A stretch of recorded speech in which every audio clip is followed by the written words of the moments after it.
అధినాయక ప్రతినిధులు వారు కొత్త ఢిల్లీ వారి ద్వారా యావత్ భారతదేశ ప్రజలకు, తెలుగు ప్రజలకు,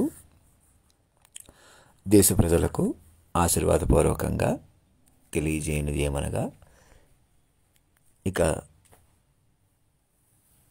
సమకాలిక భారతదేశ ప్రజలందరూ కూడా అధినాయకుడి పిల్లలుగా మారిపోవడం. ఇప్పటికే మా ప్రకారం మీరు అణువణువున మాటకే నియమించిన మా ప్రకారం మమ్మల్ని పట్టుకొని సూక్ష్మంగా మనసులు పెంచుకొని జీవించాల్సి ఉంది. మీరు యాంత్రికంగా మీడియా ఛానల్స్ కొద్దీ, ప్రభుత్వాల కొద్దీ, రాజకీయాల కొద్దీ, కోర్టుల కొద్దీ, మేధావతనాల కొద్దీ, యూనివర్సిటీ ప్రొఫెసర్సు మేధావుల కొద్దీ, సినిమాల కొద్దీ, అలాగే వ్యక్తులు ఎవరి వ్యాపారాలు వాళ్ళవి, ఎవరు స్వతంత్రం వాళ్ళది అన్నట్టుగా మీరు రెప్పపాటు కూడా మనలేరు. మీరు వేస్తున్న అడుగు నిజం కాదు, కరెక్ట్ కాదు.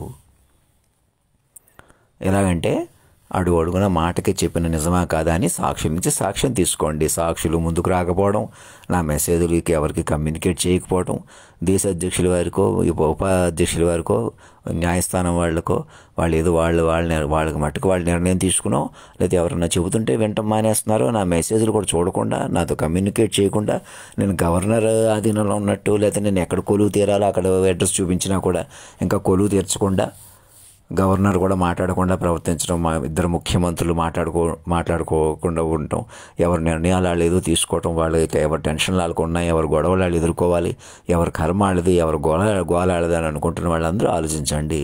రెప్పపాటు మీ చేతిలో లేదు. 11 ఏళ్ల టీం ఉంది, కష్టపడి పోరాటం చేస్తున్నాం, ఆరాటం చేస్తున్నాం అని ఏబిఎన్ ఆంధ్రజ్యోతి వాళ్ళ సాంగ్ ఏదో ఇందాక చూశాను నెట్లో. మీ ఛానల్ పేరు కూడా నేనే పెట్టానంటే ఆలోచించండి. మీరేం కష్టపడి పోరాటం చేసి ఇంకా మనుషులు కొద్దీ బతకాలి, మనుషులు కొద్దీ బతికేసేయటం, మనం బలంగా బతకాలంటే కొందరు ఎదవలు చేసేయాలి, కొందరు తగ్గించేయాలని మీరు ఎవరైతే ఆలోచిస్తున్నారో ఒకసారి ఆలోచించండి. మనం మనసుల కొద్దీ బతకాలి.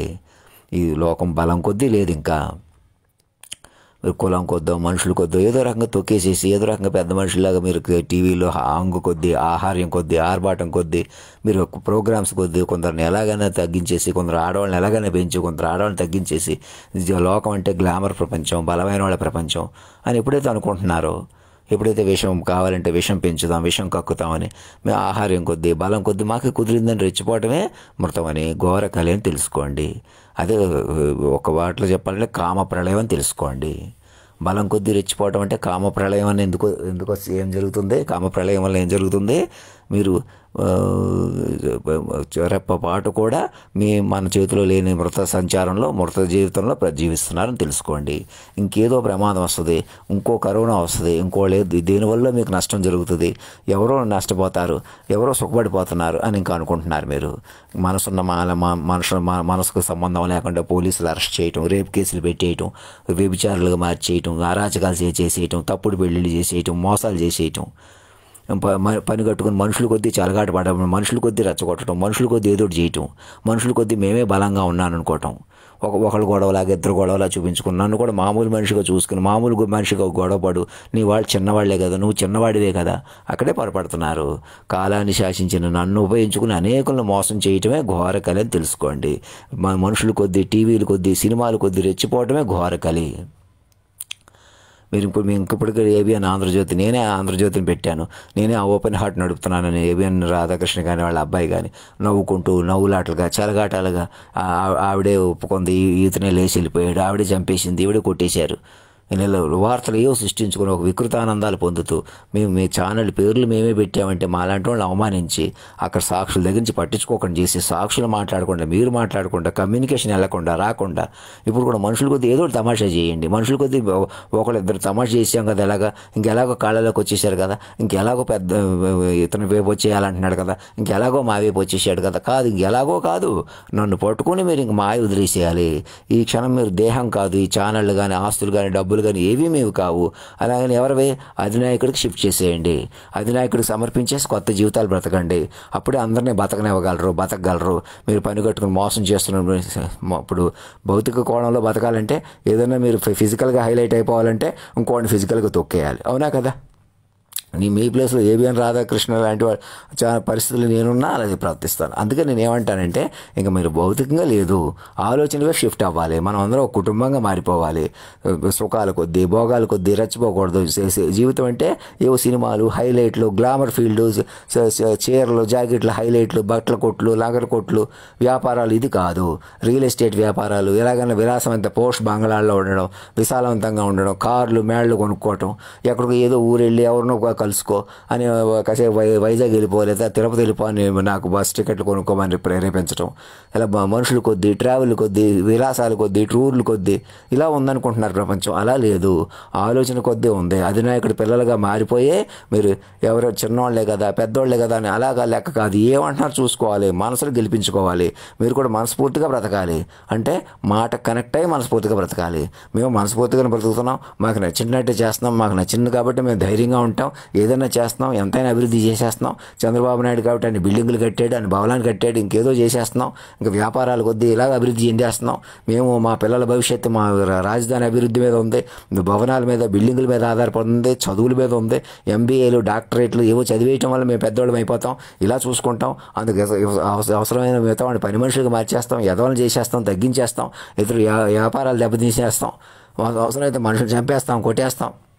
మా భయం గుప్పిట్లో ఉంచుకునే చేసి మేము మా పిల్లలు కలకళ్ళు ఆడిపోతాం అని ఎవరైతే ఆలోచిస్తున్నారో ఒకటే ఆలోచించండి, రెప్పపాటు మీ చేతులు లేదని, ఇప్పుడు మీ కామ ప్రళయంలో ఉన్నారని, మాట వరవడి పట్టుకుని ముందుకు వెళ్లాల్సి ఉందని, మనస వాచా కర్మణ జీవిస్తేనే గంటన్నరలో 10-15 ఏళ్ళు అంటే చెప్పాను కదా, అలా అది పట్టుకుంటేనే జీవించగలుగుతారు. ఇద్దరు ముఖ్యమంత్రులు, తెలుగు మేధావులు, పండితులు అందరూ అలర్ట్ అవ్వండి.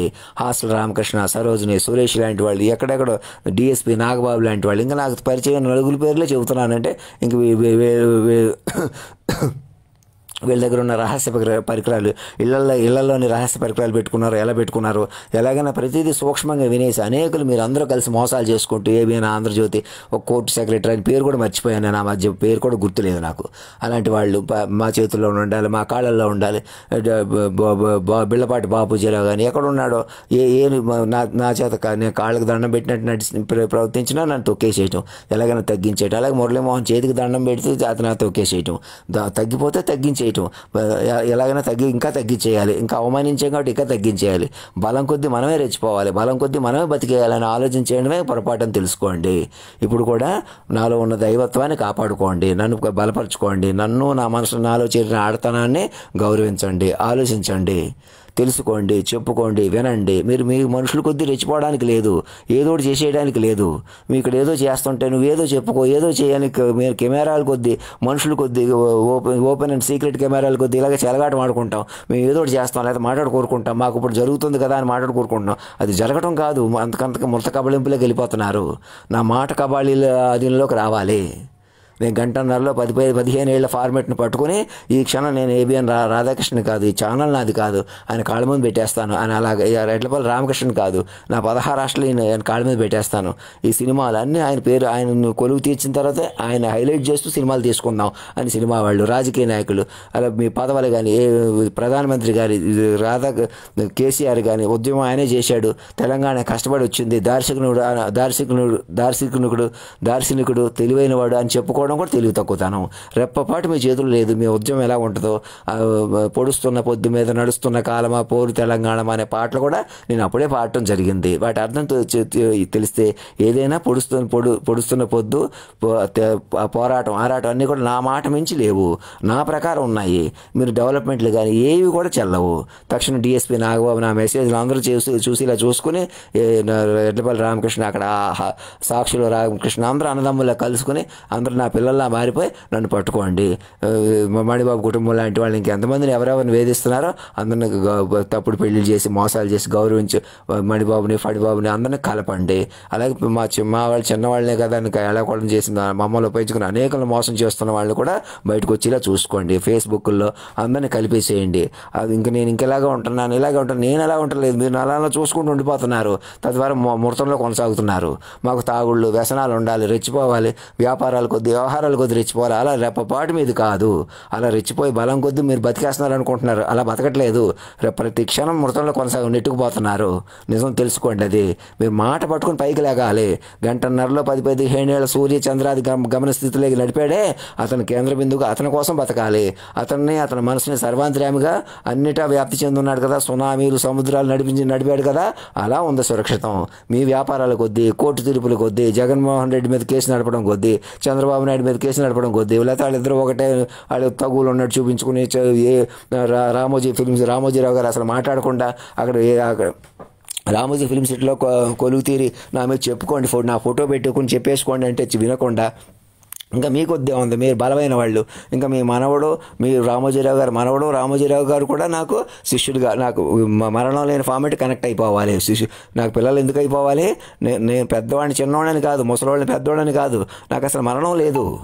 నేను మరణం లేని ఫార్మేట్ని. నన్ను నా మనసుని పట్టుకుని చెప్పుకొని వినాలి. ఎవరెవరు నా ఫేస్బుక్లో నా ముందుకు వచ్చినా నన్ను రానివ్వకుండా చేసి భయపెట్టేసిన వాళ్ళు, అవమానించిన వాళ్ళు ఇప్పటికైనా ముందుకు తీసుకురండి. చంపేసిన వాళ్ళు, చచ్చిపోయిన వాళ్ళు రారు. ఉన్నవాళ్ళైనా కలుపుకోండి. మనసు బతికితేనే మన లోకం బతుకుతుంది. మనుషుల కొద్దీ బతికేటువంటి రెప్పపాటు మీద కాదు. ఇంకెప్పుడో మీకు ఏదో హాని జరుగుతుంది, మీకు ఎవరో ఏదో జరుగుతుంది కాదు. ఈ క్షణం మీరు మాయలో ఉంటున్నారు, ఈ క్షణం మృతంలో ఉంటున్నారు. అది మీరు లాసు. కానీ ఇది మీకు లాస్ అనిపించట్లేదు. ఏదైనా మనం బతికేస్తున్నాం కదా. మా అమాయకుల్ని, చిన్నవాళ్ళని కదా పతనపరుస్తున్నాం. ఎదవలు అయిపోతున్నారు కదా. మనం బలంగా ఉంటున్నాం, కార్లు వేసుకుని వెళ్ళిపోతున్నాం, విమానాల మీద తిరగలుగుతున్నాం, ఏదైనా చేయగలుగుతున్నాం. ఎదవలు అయిపోయేది మామూలు వాళ్ళే కదా అని అనుకుంటున్నారు. అక్కడే మీరు పొరపడుతున్నారు. అందుకే నా అలాంటి సామాన్యుడికి ఇచ్చేసాడు. మాట రూపంలో ఉంది సురక్షితం.